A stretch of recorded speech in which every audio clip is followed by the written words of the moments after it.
السلام علیکم ورحمۃ اللہ وبرکاتہ. Welcome back to my YouTube channel. آج کی اچھی بات مکاری کے ساتھ. تو امید ہے آپ سب کو میری یہ کاوش پسند آ رہی ہوگی. جن لوگوں نے میرا چینل سبسکرائب نہیں کیا ان سے گزارش ہے میرا چینل سبسکرائب کر لیں.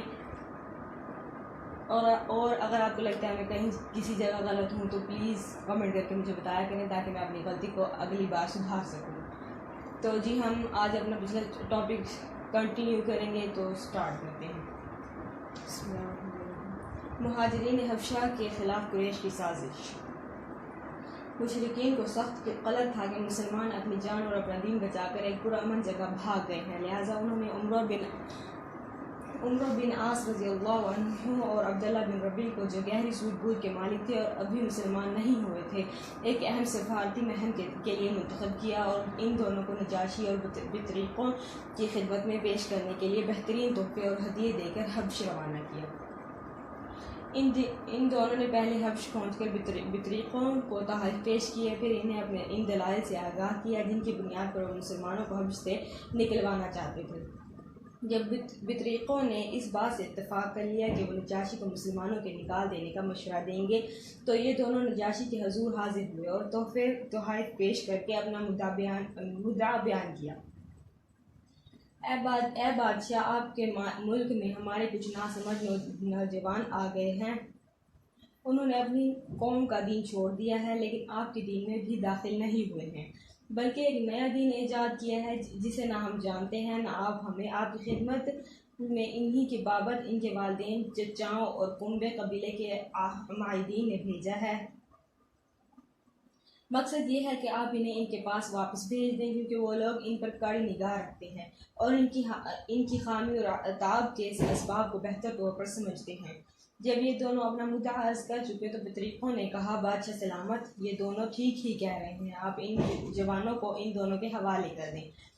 یہ دونوں انہیں ان کی قوم اور ان کے ملک میں واپس پہنچا دیں گے. لیکن نجاشی نے سوچا کہ اس قضیے کو گہرائی سے کنگالنا اور اس کے تمام پہلوؤں کو سننا ضروری ہے. چنانچہ اس نے مسلمانوں کو بلا بھیجا. مسلمان یہ طے کر کے اس کے دربار میں آئے کہ ہم سچ ہی بولیں گے خواہ نتیجہ کچھ بھی ہو. جب مسلمان آ گئے تو نجاشی نے پوچھا، یہ کون سا دین ہے جس کی بنیاد پر تم نے اپنی قوم سے علیحدگی اختیار کر لی ہے لیکن میرے دین میں بھی مکمل داخل نہیں ہوئے ہو اور نہ ان ملتوں ہی میں سے کسی کے دین میں داخل ہوئے ہو؟ مسلمانوں کے ترجمان حضرت جعفر بن ابی طالب رضی اللہ عنہ نے کہا، اے بادشاہ، ہم ایسی قوم تھے جو جاہلیت میں مبتلا تھے.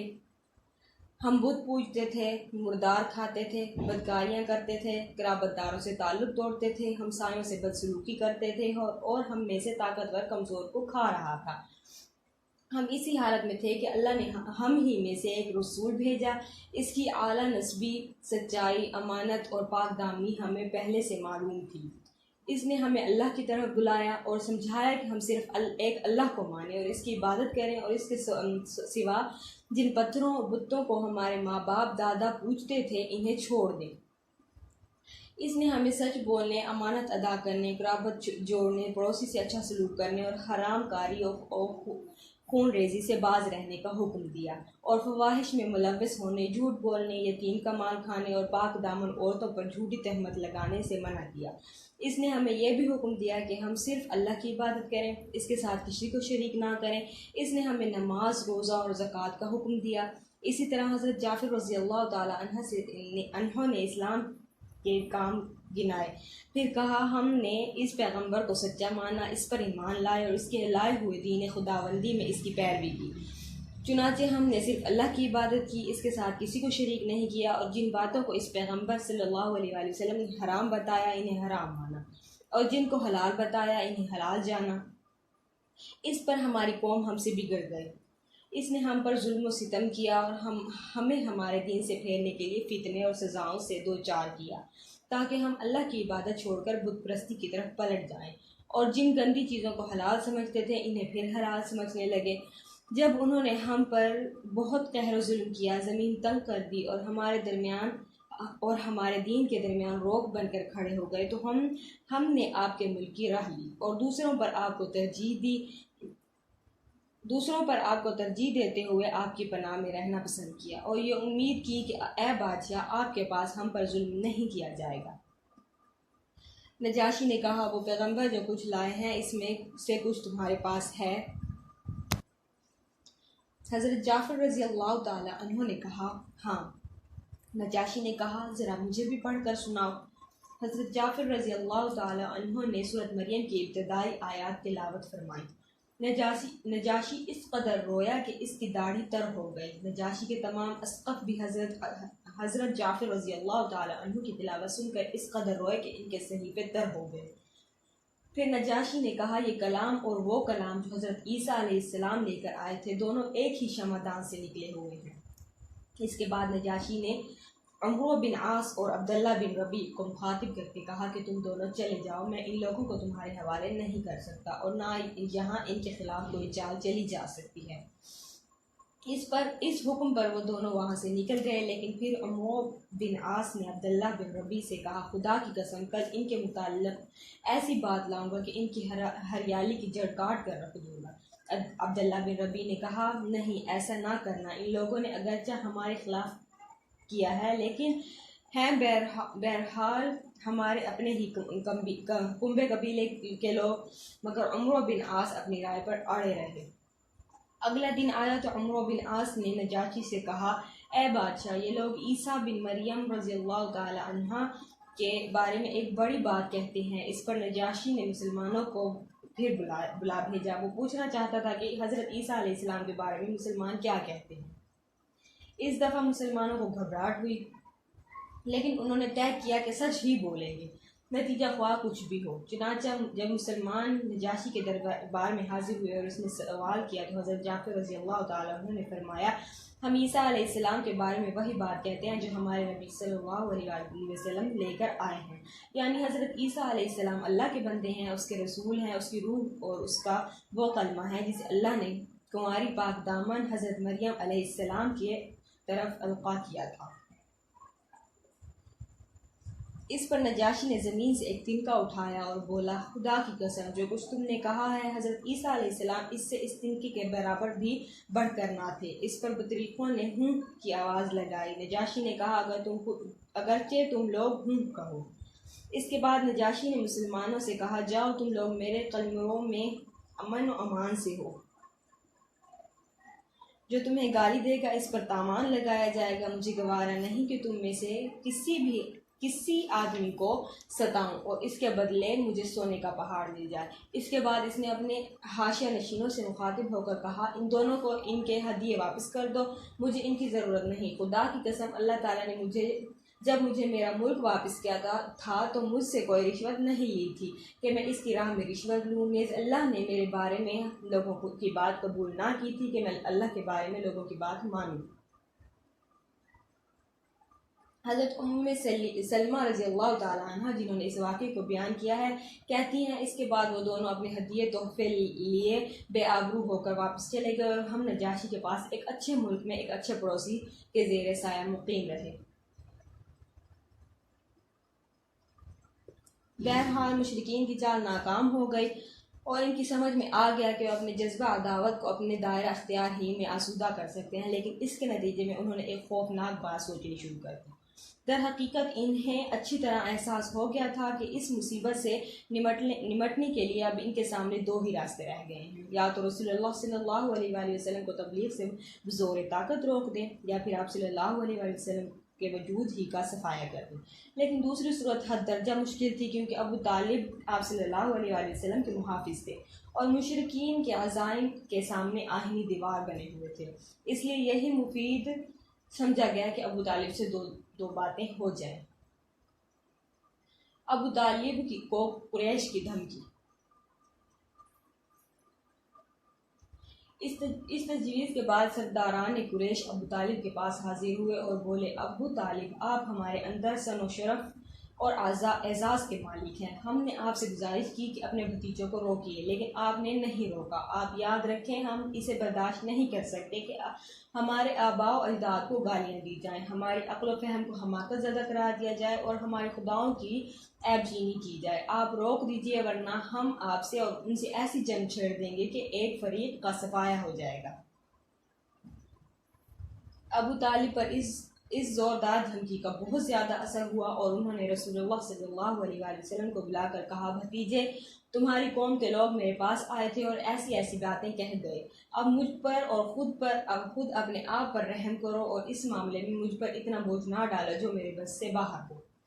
یہ سن کر رسول اللہ صلی اللہ علیہ وآلہ وسلم نے سمجھا کہ اب آپ صلی اللہ علیہ وآلہ وسلم کے چچا بھی آپ صلی اللہ علیہ وآلہ وسلم کا ساتھ چھوڑ دیں گے اور وہ بھی آپ صلی اللہ علیہ وآلہ وسلم کی مدد سے کمزور پڑ گئے ہیں، اس لیے فرمایا، چچا جان، خدا کی قسم، اگر یہ لوگ میرے دائیں ہاتھ میں سورج اور بائیں ہاتھ میں چاند رکھ دیں کہ میں اس کام کو اس حد تک پہنچائے بغیر چھوڑ دوں کہ یا تو اللہ اسے غالب کر دے یا میں اسی راہ میں فنا ہو جاؤں، تو نہیں چھوڑ سکتا۔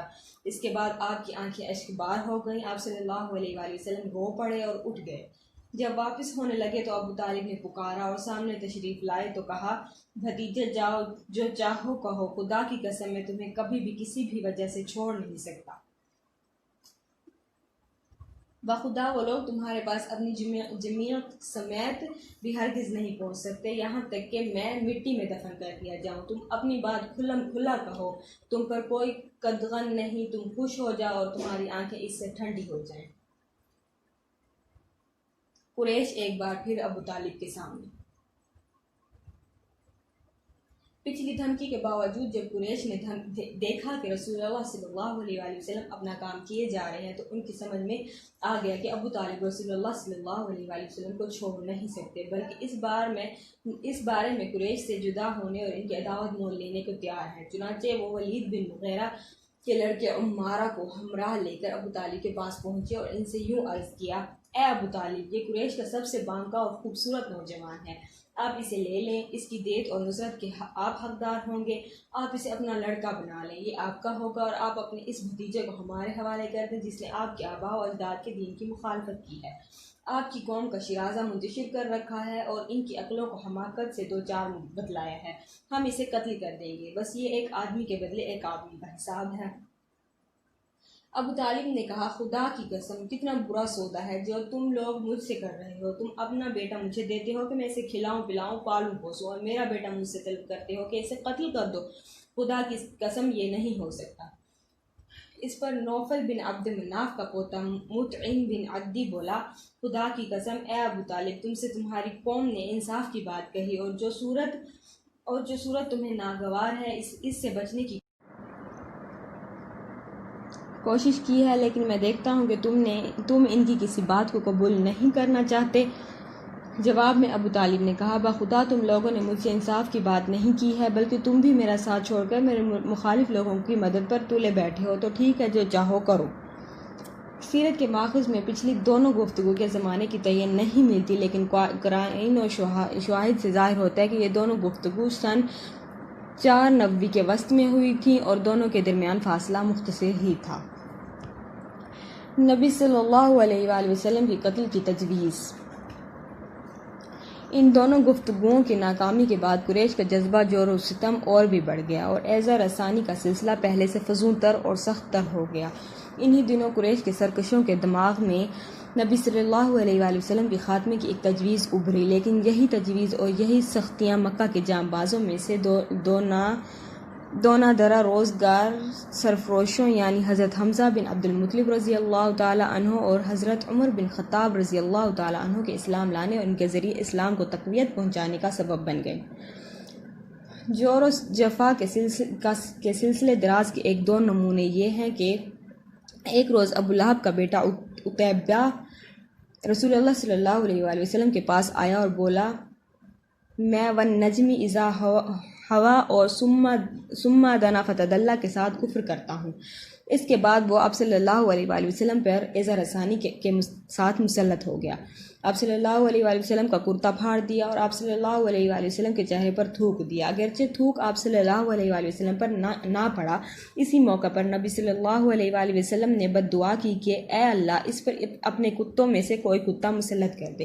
نبی صلی اللہ علیہ وآلہ وسلم کی یہ بد دعا قبول ہوئی۔ چنانچہ عتیبہ ایک بار قریش کے کچھ لوگوں کے ہمراہ سفر میں گیا۔ جب انہوں نے ملک شام کے مقام زرقاء میں پڑاؤ ڈالا تو رات کے وقت شیر نے ان کا چکر لگایا۔ عتیبہ نے دیکھتے ہی کہا، ہائے میری تباہی، یہ خدا کی قسم مجھے کھا جائے گا، جیسا کہ محمد صلی اللہ علیہ وآلہ وسلم نے مجھ پر بد دعا کی ہے۔ دیکھو میں شام میں ہوں، لیکن اس نے مکہ میں رہتے ہوئے مجھے مار ڈالا۔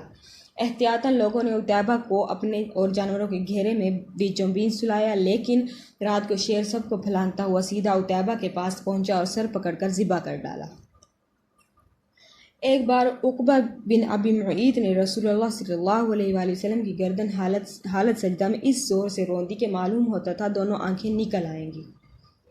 ابن اسحاق کی ایک طویل روایت سے بھی قریش کے سرکشوں کے اس ارادے پر روشنی پڑتی ہے کہ وہ نبی صلی اللہ علیہ وآلہ وسلم کے خاتمے کے چکر میں تھے۔ چنانچہ اس روایت میں بیان کیا گیا ہے کہ ایک بار ابو جہل نے کہا، برادران قریش، آپ دیکھتے ہیں کہ محمد صلی اللہ علیہ وآلہ وسلم ہمارے دین کے عیب چینی، ہمارے آباء و اجداد کی بدگوئی، ہماری عقلوں کی تخفیف اور ہمارے معبودوں کی تذلیل سے باز نہیں آتا۔ اس لیے میں اللہ سے عہد کر رہا ہوں کہ ایک بہت بھاری اور مشکل اٹھنے والا پتھر لے کر بیٹھوں گا، اور جب وہ سجدہ کرے گا تو اسی پتھر سے اس کا سر کچل دوں گا۔ اب اس کے بعد چاہے تم لوگ مجھ کو بے یار و مددگار چھوڑ دو، چاہے میری حفاظت کرو۔ اور بنو عبد مناف بھی اس کے بعد جو جی چاہے کریں۔ لوگوں نے کہا، نہیں واللہ، ہم تمہیں کبھی کسی معاملے میں بے یار و مددگار نہیں چھوڑ سکتے، تم جو کرنا چاہتے ہو کر گزرو۔ صبح ہوئی تو ابو جہل ویسا ہی ایک پتھر لے کر رسول اللہ صلی اللہ علیہ وآلہ وسلم کے انتظار میں بیٹھ گیا۔ رسول اللہ صلی اللہ علیہ وآلہ وسلم حسب دستور تشریف لائے اور کھڑے ہو کر نماز پڑھنے لگے۔ قریش بھی اپنی اپنی مجلسوں میں آ چکے تھے اور ابو جہل کی کارروائی دیکھنے کے منتظر تھے۔ جب رسول اللہ صلی اللہ علیہ وآلہ وسلم سجدے میں تشریف لے گئے تو ابو جہل نے پتھر اٹھایا، پھر آپ صلی اللہ علیہ وآلہ وسلم کی جانب بڑھا، لیکن جب قریب پہنچا تو شکست خوردہ حالت میں واپس بھاگا۔ اس کا رنگ پھک تھا اور وہ اس قدر مرعوب تھا کہ اس کے دونوں ہاتھ پتھر سے چپک کر رہ گئے تھے۔ وہ بمشکل ہاتھ سے پتھر پھینک سکا۔ ادھر قریش کے کچھ لوگ اٹھ کر اس کے پاس آئے اور کہنے لگے، ابو الحکم، تمہیں کیا ہو گیا ہے؟ اس نے کہا، میں نے رات جو بات کہی تھی وہی کرنے جا رہا تھا، لیکن جب اس کے قریب پہنچا تو ایک اونٹ آڑے آ گیا۔ بخدا میں نے کبھی کسی اونٹ کی ویسے کھوپڑی، ویسی گردن اور ویسے دانت دیکھے ہی نہیں، وہ مجھے کھا جانا چاہتا تھا۔ ابن اسحاق کہتے ہیں، مجھے بتایا گیا کہ رسول اللہ صلی اللہ علیہ وآلہ وسلم نے فرمایا، یہ جبرائیل علیہ السلام تھے، اگر ابو جہل قریب آتا تو اسے دھر پکڑتے۔ اس کے بعد ابو جہل نے رسول اللہ صلی اللہ علیہ وآلہ وسلم کے خلاف ایک ایسی حرکت کی جو حضرت حمزہ رضی اللہ تعالیٰ عنہ کے اسلام لانے کا سبب بن گئی۔ تفصیل آگے۔ جہاں تک قریش کے دوسرے بدماشوں کا تعلق ہے تو ان کے دلوں میں بھی نبی صلی اللہ علیہ وآلہ وسلم کے خاتمے کا خیال برابر پک رہا تھا۔ چنانچہ حضرت عبداللہ بن عمرو بن عاص رضی اللہ تعالیٰ عنہ سے ابن اسحاق نے ان کا یہ بیان نقل کیا ہے کہ ایک بار مشرکین حتیم میں جمع تھے، میں بھی موجود تھا۔ مشرکین نے رسول اللہ صلی اللہ علیہ وآلہ وسلم کا ذکر چھیڑا اور کہنے لگے، اس شخص کے معاملے میں ہم نے جیسا صبر کیا ہے اس کی مثال نہیں، در حقیقت ہم نے اس کے معاملے میں بہت ہی بڑی بات پر صبر کیا ہے۔ یہ گفتگو چل ہی رہی تھی کہ رسول اللہ صلی اللہ علیہ وآلہ وسلم نمودار ہو گئے۔ آپ صلی اللہ علیہ وآلہ وسلم نے تشریف لا کر پہلے حجر اسود چوما، پھر طواف کرتے ہوئے مشرکین کے پاس سے گزرے۔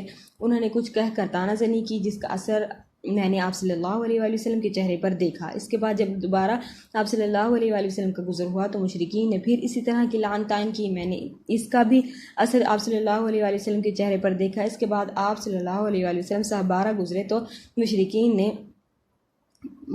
نے پھر آپ صلی اللہ علیہ وآلہ وسلم پر لعن طعن کی۔ اب کی بار آپ صلی اللہ علیہ وآلہ وسلم ٹھہر گئے اور فرمایا، قریش کے لوگوں سن رہے ہو، اس ذات کی قسم جس کے ہاتھ میں میری جان ہے، میں تمہارے پاس تمہارے قتل و ذبح کا حکم لے کر آیا ہوں۔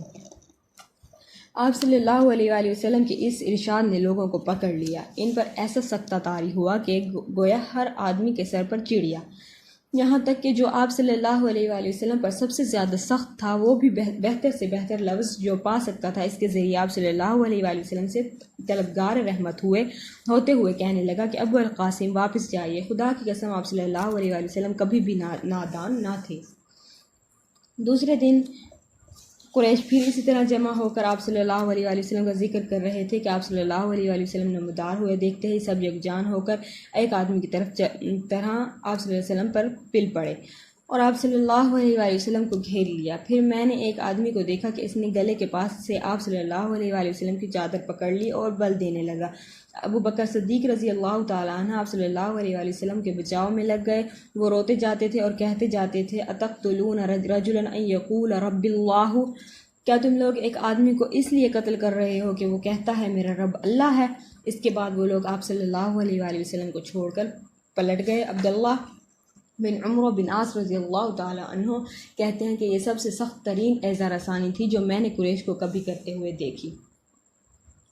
صحیح بخاری میں حضرت عروہ بن زبیر رضی اللہ تعالیٰ عنہ سے ان کا بیان مروی ہے کہ میں نے عبداللہ بن عمرو بن عاص رضی اللہ تعالیٰ عنہ سے سوال کیا کہ مشرکین نے نبی صلی اللہ علیہ وآلہ وسلم کے ساتھ جو سب سے سخت ترین بدسلوکی کی تھی آپ مجھے اس کی تفصیل بتائیے۔ انہوں نے کہا کہ نبی صلی اللہ علیہ وآلہ وسلم خانہ کعبہ کے پاس حتیم میں نماز پڑھ رہے تھے کہ عقبہ بن ابی معیط آ گیا۔ اس نے آتے ہی اپنا کپڑا آپ صلی اللہ علیہ وآلہ وسلم کے گردن میں ڈال کر نہایت سختی کے ساتھ آپ صلی اللہ علیہ وآلہ وسلم کا گلا گھونٹا۔ اتنے میں ابو بکر صدیق رضی اللہ تعالیٰ آ پہنچے اور انہوں نے اس کے دونوں کندھے پکڑ کر دھکا دیا اور اسے نبی صلی اللہ علیہ وآلہ وسلم سے دور کرتے ہوئے فرمایا اتقتلون رجلا ان یقول رب اللہ، تم لوگ ایک آدمی کو اس لیے قتل کرنا چاہتے ہو کہ وہ کہتا ہے میرا رب اللہ ہے۔ حضرت اسماء رضی اللہ تعالیٰ عنہ کی روایت میں مزید تفصیل ہے کہ حضرت ابو بکر صدیق رضی اللہ تعالیٰ عنہ کے پاس یہ چیخ پہنچی کہ اپنے ساتھی کو بچاؤ، وہ جھٹ ہمارے پاس سے نکلے، ان کے سر پر 4 چوٹیاں تھیں۔ وہ یہ کہتے ہوئے گئے کہ اتقتلون رجلا ان یقول ربی اللہ، تم لوگ ایک آدمی کو محض اس لیے قتل کرنا چاہتے ہو کہ وہ کہتا ہے میرا رب اللہ ہے۔ مشرکین نبی صلی اللہ علیہ وآلہ وسلم کو چھوڑ کر ابو بکر صدیق رضی اللہ تعالیٰ عنہ پر پل پڑے۔ وہ واپس آئے تو حالت یہ تھی کہ ہم ان کی چوٹیوں کا جو بال بھی چھوتے تھے وہ ہماری چٹکی کے ساتھ چلا آتا تھا۔ حضرت حمزہ رضی اللہ تعالیٰ عنہ کا قبول اسلام۔ مکہ کی فضا ظلم و جور کے ان سیاہ بادلوں سے گمبھیر تھی کہ اچانک ایک بجلی چمکی اور مقہوروں کا راستہ روشن ہو گیا، یعنی حضرت حمزہ رضی اللہ تعالیٰ عنہ مسلمان ہو گئے۔ ان کے اسلام لانے کا واقعہ سن 490 کے اخیر کا ہے اور اغلب یہ ہے کہ وہ ماہ ذی الحج میں مسلمان ہوئے تھے۔ ان کے اسلام لانے کا سبب یہ ہے کہ ایک روز ابو جہل کوہ صفا کے نزدیک رسول اللہ صلی اللہ علیہ وآلہ وسلم کے پاس سے گزرا تو آپ صلی اللہ علیہ وآلہ وسلم کو ایذا پہنچائی اور سخت سست کہا۔ رسول اللہ صلی اللہ علیہ وآلہ وسلم خاموش رہے اور کچھ بھی نہ کہا، لیکن اس کے بعد اس نے آپ صلی اللہ علیہ وآلہ وسلم کے سر پر ایک پتھر دے مارا جس سے ایسی چوٹ آئی کہ خون بہہ نکلا۔ پھر وہ خانہ کعبہ کے پاس کی قریش کی مجلس میں جا بیٹھا۔ عبداللہ بن جدعان کی ایک لونڈی کوہ صفا پر واقعہ اپنے مکان سے یہ سارا منظر دیکھ رہی تھی۔ حضرت حمزہ رضی اللہ تعالیٰ عنہ کا مان حمائل کی یہ شکار سے واپس تشریف لائے تو اس نے ان سے ابو جہل کی ساری حرکت کہہ سنائی۔ حضرت حمزہ رضی اللہ تعالیٰ عنہ غصے سے بھڑک اٹھے۔ یہ قریش کے سب سے طاقتور اور مضبوط جوان تھے۔ ماجرا سن کر کہیں ایک لمحہ رکے بغیر دوڑتے ہوئے اور یہ طے کیے ہوئے آئے کہ جو ہی ابو جہل کا سامنا ہوگا اس کی مرمت کر دیں گے۔ چنانچہ مسجد حرام میں داخل ہو کر سیدھے اس کے سر پر جا کھڑے ہوئے اور بولے، اور سرین پر خوشبو لگانے والے بزدل، تو میرے بھتیجے کو گالی دیتا ہے حالانکہ میں بھی اس کے دین پر ہوں۔ اس کے بعد کمان سے اس زور کی مار ماری کہ اس کے سر پر بدترین قسم کا زخم آ گیا۔ اس پر ابو جہل کے قبیلے بنو مخزوم اور حضرت حمزہ رضی اللہ تعالیٰ عنہ کے قبیلے بنو ہاشم کے لوگ ایک دوسرے کے خلاف بھڑک اٹھے، لیکن ابو جہل نے یہ کہہ کر انہیں خاموش کر دیا کہ ابو عمارہ کو جانے دو، میں نے واقعی اس کے بھتیجے کو بہت بری گالی دی تھی۔ ابتداءً حضرت حمزہ رضی اللہ تعالیٰ عنہ کا اسلام محض اس حمیت کے طور پر تھا کہ ان کے عزیز کی توہین کی گئی، لیکن پھر اللہ نے ان کا سینہ کھول دیا اور انہوں نے اسلام کا کڑا مضبوطی سے تھام لیا۔ مسلمانوں نے ان کی وجہ سے بڑی عزت و قوت محسوس کی۔